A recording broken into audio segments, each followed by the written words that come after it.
revolves around the Roy family. So basically, they're like this media conglomerate family. They own this huge company. The CEO, or the patriarch of the family, Logan Roy, who plays basically like a mix, if like Donald Trump and Rupert Murdoch and like the worst person in the world like literally made a baby, like that would be him. Kendall is like, he's like a puppy. He's just so vulnerable. Shiv Roy, she is the third out of the 4 children. You know, very headstrong, intelligent. Even though she loves her dad, has a soft spot for him, I think that she has the potential to also play him the way he plays her. Welcome to part 2. I'm wearing the same thing, obviously, because I filmed it like back to back. So yeah, we talk about some more characters, and yeah, it's a really fun one. It's a really fun video. Enjoy. Now let's talk about Tom. Tom Wamsgans. I just need to take a moment. Let's just have a moment of silence for Tom, because, well, actually no. The person we need to have a moment of silence with is Greg. But he's next, because he's my favorite, I love him. Anyways, Tom Wamsgans, he is basically, I'm just gonna come out and say it, he's with Shiv because he wants the status. Like, from the beginning, I felt like their relationship was just not, like, I never thought that Tom was the guy who really genuinely loved Shiv, and I don't think Shiv really genuinely loves Tom. I think they just like the idea of each other. I think the type of people who, oh, you have the same goal, and you have, okay, well, let's just, you're gonna help me get there, so, and I can help you get there, so let's just link arms. When we first meet them in the beginning, Tom is seen exactly as what he is, which is a sucker. And you can just tell that Tom just really wants to be part of the Roy family. He wants to impress. He wants to be part of the family more than he wants to marry Shiv. That's just fact. That's very sort of, you know, made very, you know, apparent. And like I explained, Waystar Royco has, you know, ATM, which is the news corporation, and they have a parks and recreation sort of thing going on. They're basically like Disney. We know that Tom is, at the beginning, very obsessed with moving into the ranks of the company of Waystar Royco. And at first it doesn't, okay, well, at first it does make sense, but it's not given, there's no context behind it. Tom works for the parks, and I think parks and something division of the company, because obviously it has different divisions, the news division, the parks division, whatever. And he is just working really hard to move up the ranks. He does not want to stay in parks, so he always goes to Shiv to get Shiv to do his bidding, even though Shiv is not really in the company. He always goes to Shiv and he's like, oh, Shiv, talk to your dad, yeah? And, you know, because Shiv is not in the company, it's like as if, you know, the two of them are working together so that he can move through the company for the both of them. He doesn't care. He wants the status. One of the funniest things, which is when they got married, he was like, so what are you thinking, whose name are you thinking of taking to Shiv? He's like, oh, you're gonna go with Shiv Wamsgans or Shiv Wamsgans Roy? Or, and he said, oh, well, you know, I wouldn't mind taking the Roy name. Which, hey, great. No, you know, I mean, no issues with that. Like, that's fine, but we know his motives. His motives is not to be progressive. His motives is, well, to progress in the company. He talks so many times about how he's come from small beginnings, which, you know, when rich white people say they've come from small beginnings, I'm not trying to like diss anybody, but it's not really small beginnings. It's like medium to high level beginnings. What he means is that he doesn't have $100 million pocket money, but he probably had some mils or thousands, I don't know. But Tom, you know, then he sort of takes Greg, who is the newbie of the group, sort of takes Greg under his wing and sort of like abuses him, but not really. Kind of tells him that it's a joke, but then we all know that it's kind of abuse. A mess, I tell you. A mess. So let's talk about that. His name being Tom Wamsgans. I actually think it's a joke. I'm sorry. If this is, I'm gonna Google this. I'm gonna make sure this is not some sort of like culturally relevant or culturally sensitive last name, because in the show, especially Roman, always, you know, he's like, "What's up, Whams gang?" You know, in like making fun of him. You know what I mean? So yeah, Tom is someone who at first will piss you off. He pissed me off a lot because I was like, stop being a sucker. Everybody knows. But he really is an example of, look, people can't shame you for what you're not ashamed of. He knows he's a sucker. He wants to be a sucker. He doesn't care. He will kiss whatever ass needs to be kissed and marry whoever needs to marry to be at the top of Waystar Royco. In season 2, we find out why, you know, he's always wanted to move up. And that's because he wanted the top position. So, do you guys think he's punching above his weight? Could it ever happen? Tom as CEO of Waystar Royco? Nah. Logan Roy would literally turn 60,000 times in his grave before he lets Tom's Whams Gans. I'm sorry, I don't hate Tom, you guys. I just think he's just a sucker and he's just funny, and I don't like the way he's mistreated Greg. He was being mean to Greg. So Greg, I just love the way he's introduced to us also. Greg is a sort of distant relative to the Roy family. He is Logan Roy's nephew. Well, no, maybe nephew? No, he is Logan Roy's brother's grandson. So I think Logan Roy is his uncle. So he worked in the Parks division as well. I think he was a mascot. And he's the sort of kid that was just sort of, you know, yeah, not really up to anything, just a mascot. And then he ends up throwing up in his mascot costume while at work. Obviously, that gets him fired. And then his mum convinces him to go to New York for Logan's birthday and convince Logan to give him a job at Waystar. And then, you know, he begins his escapade. He goes to New York. He doesn't have any money, any place to stay. He just kind of goes and just hopes for the best. That, you know, yeah, my uncle's gonna give me a job and I'll be on my merry way. And I think Greg is the personification of the audience. Because I think that when the audience is watching this show, they want to be part of this sort of wealthy, dramatic, and very sort of excessive lifestyle. But at the same time, when you're in it, you're like, ooh, ooh, I don't know about that. So Greg obviously attends Logan's birthday party, you know, and he's played by Nicholas Braun, which when I first watched him, I was like, I know you from somewhere. And I realized he's from the Princess Protection Program. If you know, you know. But I think he played that nerdy guy. And I don't think I've ever seen him since then. So this is such a perfect role for him. And I'm so happy that he got this role. And if you watch interviews of him and of the other cast members, they all say that he's exactly like Greg. The cast member most like their character is Nick or Alan. Nick is almost indistinguishable. And I believe it. I believe it because I think Greg's character and performance is just, it's beautiful. Like, it's beautiful and it's fresh amongst the sort of mess that is in the show. Amongst the sort of critical thinking that you have to do and the emotional roller coaster that you go through. Then you have Greg, who's like, who knows that what is going on is completely, but he still goes along with it. Like, he's just the kind of guy that's like, you know what, this is messed up. And I just love the way that he stutters and he's so like timid. What? No. Why would you say that? I merely wish to answer in the affirmative fashion. You can speak to us normally. Okay. No, thank you, sir. So I shall.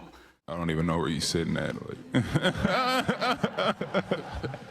So yeah, so Greg, you know, eventually makes his way to the company. I'm laughing because I'm thinking about the moment when Logan Roy was in hospital and he didn't have anywhere to go during that time. And I remember, like, he was like, yeah, I don't have any money for the cab. Like, I just, so relatable. So relatable. Like, he is mingling with these billionaires and he has no money. Like, he has absolutely no money. doesn't have any money for cabs, doesn't have any money for food. It's really funny because when he's finally employed at Waystar, the best scene of the whole entire show, that's the best scene I think, is when he's stealing those cookies in the break room. In the bag, the poop bag, those dog poop bags. And Tom Wamsgard comes in, who kind of starts to sort of bully him and make fun of him a little bit and tells him, hey, that's disgusting. And he goes, what? It's just a mental barrier. They don't pre-poop these bags. I'm gonna put the clip if I can find it. Dude, are you carrying dog shit? No, it's free, right? Is that cool? I mean, I don't want to be melodramatic, but my body is growing weak due to a lack of sustenance. But in a dog poop baggie? Yeah, I have a bunch of them from back Greg, home. that's disgusting. Not really. It's not like they pre-poop them or something like. It's just funny. It's just funny, man. That scene, and it's so relatable. Cause yes, what do you do? Like if you're a broke college student, if you're a broke university student, or look, man, no, you don't have to be broke. If you just admire free food and if you stand free food, yes, you take the free cookies and you put them in your bag. I've done it. I've done it many times. I'm that person that if we meet up and we have like like those people, like, have you ever been to I'm that person that takes leftovers home. Have you ever been to like a dinner or something and nobody is, like, everyone's acting shy, they don't want to take the leftovers and you're like, what? You don't want to take free food? No, you will not find me doing that. You just, no. Free food for all. I will always take it. Greg does have some spice to him though. He's not completely this puppy dog, I don't know, like what I'm doing, haha. Greg's not totally clueless. You will see throughout the seasons that he starts to pick up on some of the, trade crafts of what is happening around him, and he starts to pick up on how to blackmail, how to withhold information, how to trick people. And so I think that he will probably have the most interesting character arc. So obviously we're focused on Logan and Kendall, but I think that bringing in this sort of character of like the personification of the audience who knows nothing and he's kind of like, I think that he's probably going to be the character which towards the end, depending on how many seasons they have, will be the character that's like, oh, you started as this and then you got here. I don't think he will say the Greg that we know him as today or in season 1 and 2, like the whole time. Because I mean, if you watch season 2, he's obviously accustomed to the high life now. Especially in I think the last episode when he's getting a pedicure. I don't see season 1 Greg ever having done that. But season 2 Greg was like, yeah, I'm having a pedicure. But I love Greg. He has this sort of sweetness and newness and sort of shock that the audience has when they see all this wealth and excess and money around them. Then we come to one of my favorite, well, I'm saying one of my favorites for every character because every character is sort of my favorite in one way or another. But Roman Roy, or Romulus. I don't know if his name is actually Romulus because his dad calls him Romulus. Roman Roy, who is played by Kieran Culkin. I don't think I've ever seen Kieran Culkin in any adult role, to be very honest. I think I've only seen him in Home Alone. So, yeah, it's such a breath of fresh air to see his range and skill as an actor. And he is Roman, the character of Roman. I don't know if you'll laugh nothing has made me laugh more than him. He is so inappropriate, just so out of line, completely not politically correct, but incredibly lovable to the audience. I hate it. I hate to admit that I really like him. He's also incredibly complicated as well as a character. I think that the cool thing about him is that you think you know who he is off the offset. He's just sort of like brass and sexist and just he makes his very overtly sexual jokes and you just think he's one type of way, but then you realize that he's actually really dysfunctional and I think probably the most broken and abused out of all of them. But in one way or another, those kids, Connor, Kendall, Siobhan and Roman have been affected so much by their dad that sort of trickles throughout seasons. in their behaviors, in the way that they are dysfunctional in different areas of their lives. Kendall is a drug addict. Connor is absolutely incredibly dumb. I'm sorry. Siobhan married Tom. I think it's a scam. As you'll find out later, Siobhan actually wanted something a little bit more liberal, but she tells Tom on her wedding night that she wants an open relationship. But Roman, again, very interesting character, overtly sexual, knows all the parties, knows all the drugs, you know. Yeah, he talks the talk but doesn't really walk the walk, which I think is so cool and interesting to see, because when Roman speaks, you think he has like 10,000 people lined up to sleep with every weekend. We then find out later, and I guess I think maybe the end of season 1 or the beginning of season 2, that I think he suffers. This is not overtly said, and this is also a common thing in the show, that a lot of things are not said. It's that thing of don't tell me, show me. And I think that to do that, you have to be a great writer to do that. But yeah, on the surface, Roman is this overtly sexual guy. You know, he makes all these sexual jokes, he's inappropriate, he talks about everybody's private parts. But then we find out that he has some sort of sexual dysfunction. He actually can't have, but I don't know if he can't have sex, or is it that he... Let's unpack this. So when we first meet him, he has... at first I thought that was his wife, because it wasn't really clear. Then we found out it was his girlfriend, or partner. And that's a common thing with him. He tends to have female partners who I guess he keeps on the side, or like as companions. But there's nothing more to the relationship other than you just come with me on my trips and you come to Thanksgiving. Like, there's no intimacy, there's no opening up to who I really am. You know, I mean, he does do that a little bit later on with Tabitha. She's played by Caitlin Fitzgerald. So basically, there's a scene in season 1 where, again, a lot of things happen during the family gatherings, and rich people have a lot of gatherings. They always have dinners and functions and benefits and this and that. So, you know, go figure. So him and his then girlfriend have an argument about something. But anyway, she goes, "You never sleep with me anyway." And then she drops the line, which I think is a shock to the audience, but they kind of, the show just kind of like brushes off, like, oh yeah, you know, Roman doesn't have sex, but who cares? It's like, you have to kind of pause. I think I remember I paused. I was like, wait, what? Then he goes on to his defense mode and he's like, blah, blah, blah. And it's sort of like brushed aside, because then that's a big thing.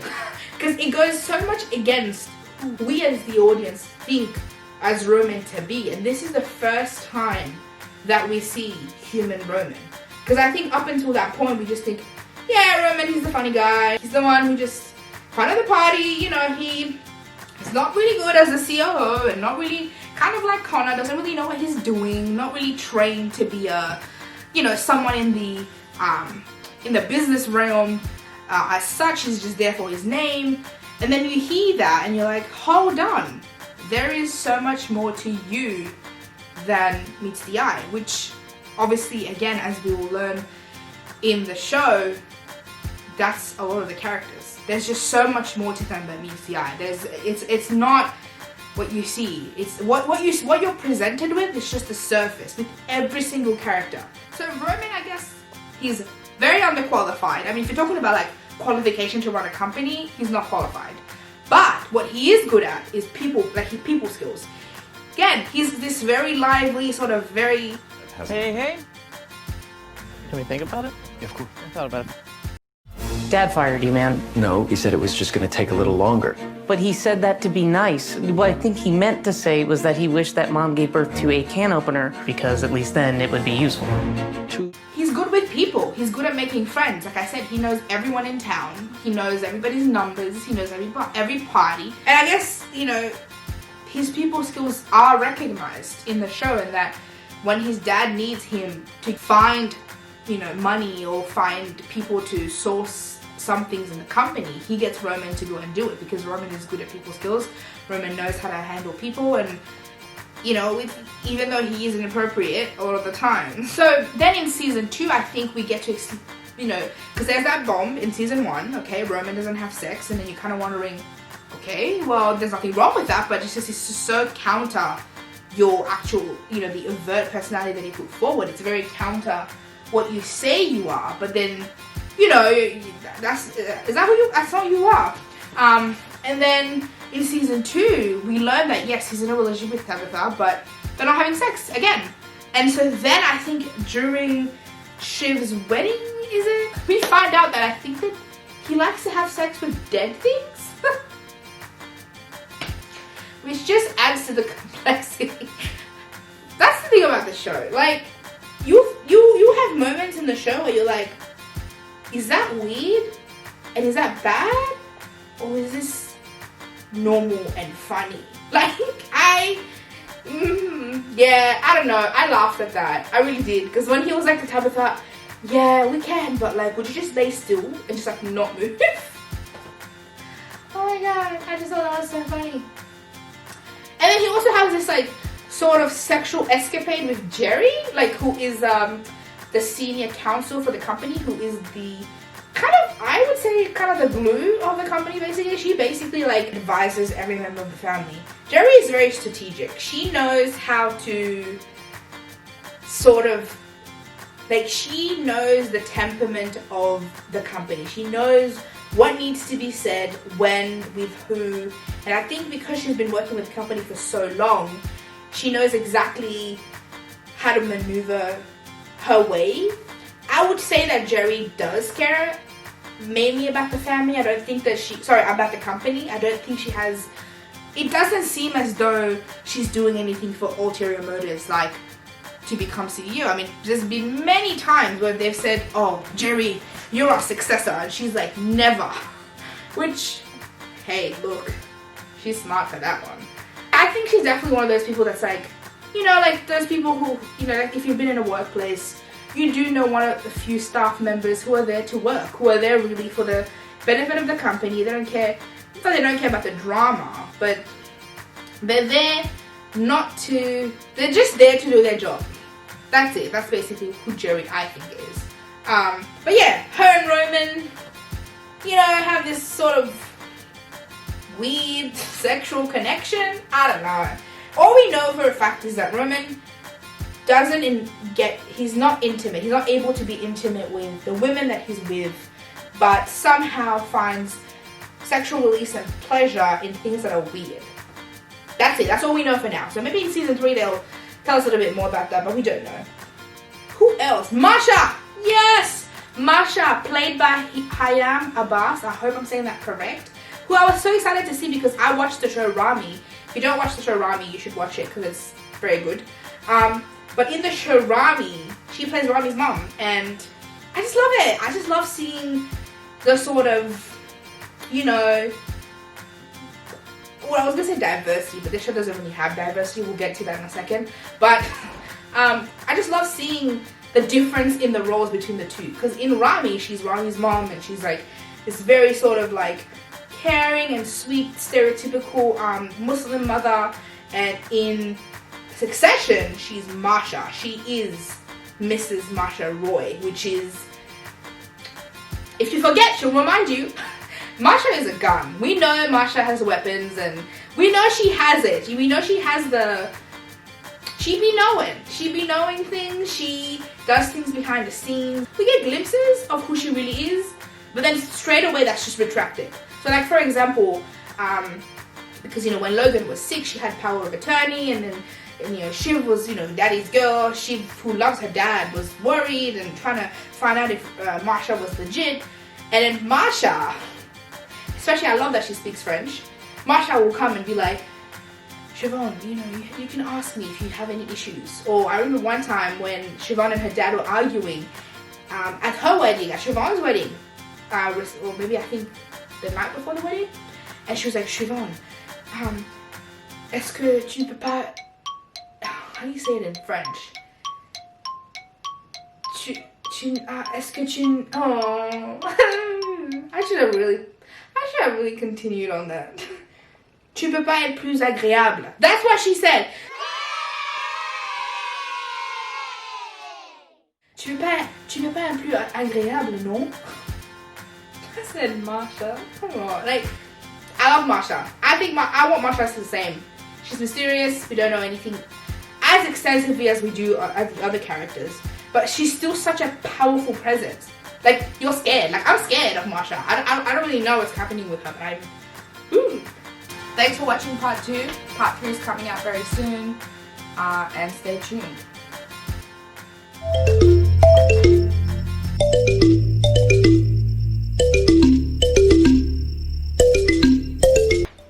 I just have like my cat there. I literally set up all my gear, and then this guy decided to just... Maybe I should just move out of focus and...